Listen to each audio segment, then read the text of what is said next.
Zay ny amin'ny fanandalo fampanoavana omaly tao amin'ny tribunalina Kazobe kosa ilay tompon'ny fiara sady mpamiliny ilay fiara be boinina tradozy ny faraiky amin'ny telopolo ny volana jolay lasa teo ka nahafatesana olona maherin'ny roapolo tany hoany rano vaovao voaray dia hijanona ao amponja ny lehilahy mandrapahatonga ny fotoam-pitsarana izay ho tontosaina amin'ny 12 septambra ho avy izao.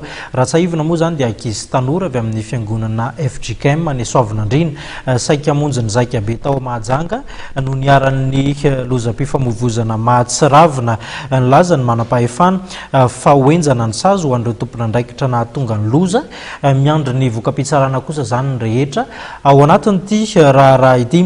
Farany zava-nisy tao Toamasina kosa indray dia toy ny teto Antananarivo tsy nomen'ny prefektioran'ny polisy ao an-toerana fazahoan-dalana indray ny fivoriam-paritry ny antoko tiako Madagasikara na ntim izay tokony notanterahina tany an-toerana. Tazana niatrana vetrano moa ny mpitandron'ny filamianana nanakana niatsika.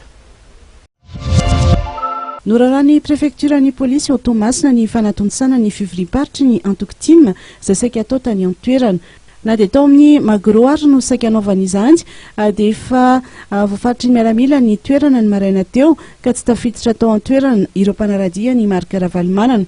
Tsy nasaka n'ireo pombity filoha teo aloha ity tsy faly no ny fahitan'izy ireo ny filohan'ny antoko kosa nefa izany fa totorepika no nanemitra ny toerana nisy ireo olona nikasa hiditra tao amin'ny magro. Raha ny vaovao avy any Toamasina dia nahita trano izay nanatanteran'izy ireo ny fionana iantsy ny antoko androany.